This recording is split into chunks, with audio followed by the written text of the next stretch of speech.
यह है कि पिछले एक दशक में वायुसेना छोड़ने वाले इन पायलटों में से एक तिहाई शायद किसी प्राइवेट एयरलाइंस की कॉमर्शियल फ्लाइट्स उड़ा रहे हों। PS senior secondary school Tabiji लेकर आए हैं online classes from pre nursery to class 12, 50% discount on girls fees. Online admission open. Visit dpsajmer.in। जय हिंद, मैं ललित खत्री और आप देख रहे हैं MTTV इंडिया।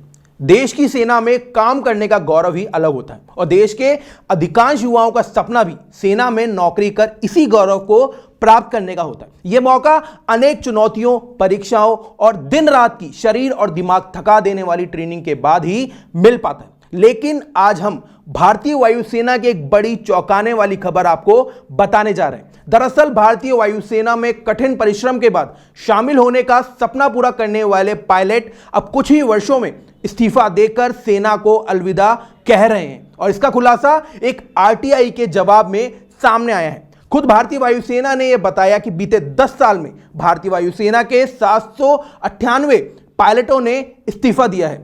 RTI में सेवानिवृत्ति से पहले वायुसेना छोड़ने वालों में कितने पायलट निजी एयरलाइंस में शामिल हुए के सवाल पर directorate of personal service air headquarter ने कहा कि प्राइवेट एयरलाइंस में शामिल होने वाले अधिकारियों के बारे में जानकारी उपलब्ध नहीं कराई जा सकती क्योंकि ऐसा कोई डाटा नहीं रखा जाता है। यह सार्वजनिक प्राधिकरण निजी एयरलाइन से जुड़ने के लिए NOC प्रदान करता है।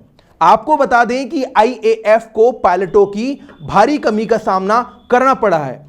प्राप्त जानकारी के अनुसार 1 फरवरी 2018 को सरकार ने राज्यसभा को सूचित किया था कि भारतीय वायुसेना के पास 4,851 की स्वीकृत शक्ति के मुकाबले अभी मात्र 3,855 पायलट ही हैं। 2016 में 100 पायलटों और 2017 में 114 ने भारतीय वायुसेना को छोड़ा है। वहीं 2015 में 37 पायलटों ने अपनी सेवानिवृत्ति से पहले ही इस्तीफा दे दिया। दायर RTI के जवाब के तहत वायुसेना द्वारा किए गए खुलासे पर यदि गौर किया जाए तो यह स्पष्ट होता है कि 798 पायलटों में से 279 को प्राइवेट एयरलाइंस की फ्लाइट के लिए नो ऑब्जेक्शन सर्टिफिकेट दिया गया था। इसका मतलब यह है कि पिछले एक दशक में वायुसेना छोड़ने वाले इन पायलटों में से एक तिहाई शायद किसी प्राइवेट एयरलाइंस की कॉमर्शियल फ्लाइट्स उड़ा रहे होंगे।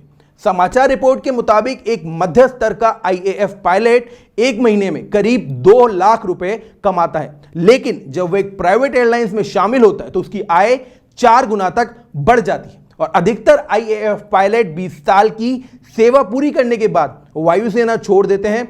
इससे वो पेंशन के हकदार हो जाते हैं। इसके साथ ही आपको बता दें कि भारतीय वायुसेना में पायलटों के सेवा छोड़ने और प्राइवेट एयरलाइंस में शामिल होने से रोकने के लिए अभी तक कोई नीति या योजना नहीं है।